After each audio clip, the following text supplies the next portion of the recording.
कर्म करना हाथ तेरे,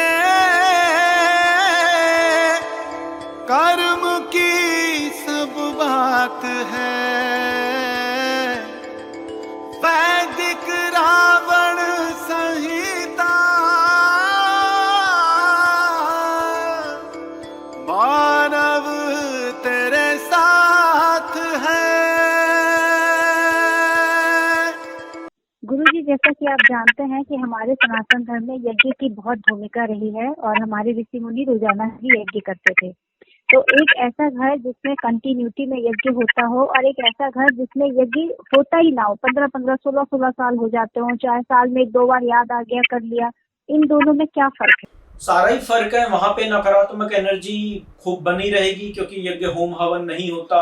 यज्ञ देवता जहाँ प्रकट होते हैं, यज्ञ के साथ दक्षिणा देवी आती है क्योंकि यज्ञ भगवान की पत्नी का नाम दक्षिणा है और भगवान स्वयं वास करते हैं। कहा भी जाता है कि जो अग्नि है वो भगवान की जीभ है और भगवान को जब हम तृप्त करते हैं तो इससे देवी देवता पुष्ट होते हैं। आप देखेंगे यज्ञ हवन जब होते हैं तो देवी देवता पुष्ट होते हैं, बली होते हैं, उनमें बल आता है और जो जहाँ पे देवी देवताओं का प्रभाव रहेगा वहाँ सकारात्मक ऊर्जा बनी रहेगी। और जहाँ पे ये सब कार्य नहीं होता, होम हवन आदि नहीं होता, ये क्या है, वहां पे नकारात्मक एनर्जी बनती है। आपने देखा होगा, बहुत सारे सीरियल एपिसोड आपने देखे होंगे, जो राक्षस होते थे, दैत्य होते थे, वो उनका सबसे पहला काम क्या होता था?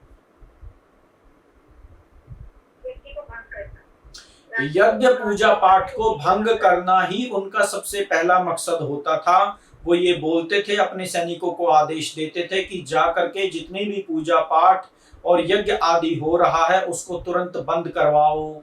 यज्ञ का विध्वंस होता था। आप देखेंगे महर्षि विश्वामित्र जी भगवान राम जी को यज्ञ की रक्षा के लिए अपने संग लेकर गए थे। क्यों?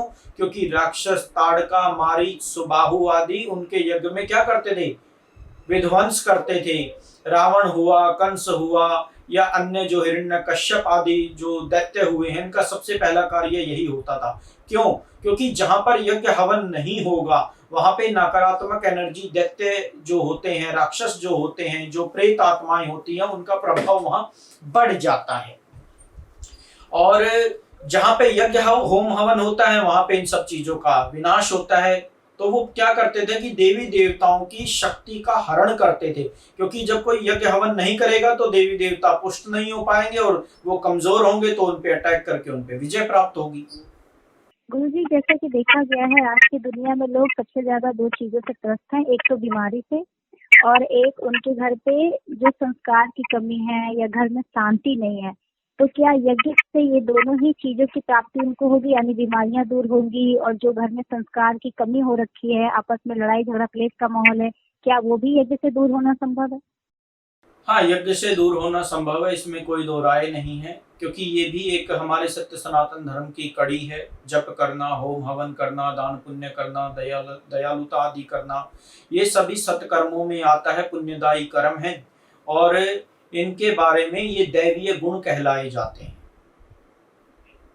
तो यदि हम ये सब करते हैं, हमारे घर का माहौल अच्छा होगा, सुख शांति भी आएगी। सुख शांति क्यों आएगी? क्योंकि नेगेटिविटी घटेगी, नेगेटिविटी घटेगी, पॉजिटिविटी बढ़ेगी, तो प्रत्येक व्यक्ति को दूसरे व्यक्ति की आभा मंडल अच्छी दिखाई देगी। नहीं तो घरों में होता क्या है, चाहते तो सब एक दूसरे का अच्छा है, परंतु वहां पे बोलबानी ज्यादा होती है, बोल वचन ज्यादा होता है, एक दूसरे को उपदेश करते रहते हैं, फॉलो कोई नहीं करता, इस कारण से झगड़े झंझट होते हैं। तो नकारात्मक एनर्जी दूर होती है, पितरों की कृपा प्राप्त होती है, इष्ट बलि होता है, क्योंकि जिसकी आहुतियां देंगे उन सबको बल प्राप्त होता है। सीधी सी दिखने वाली बात है कि यज्ञ हवन होम आदि करने से जिसके प्रति भी हम करते हैं उस देवी देवता को बल मिलता है और जब वो खुद बलशाली होता है तो हमारे ऊपर उसकी कृपा की प्राप्ति होती है।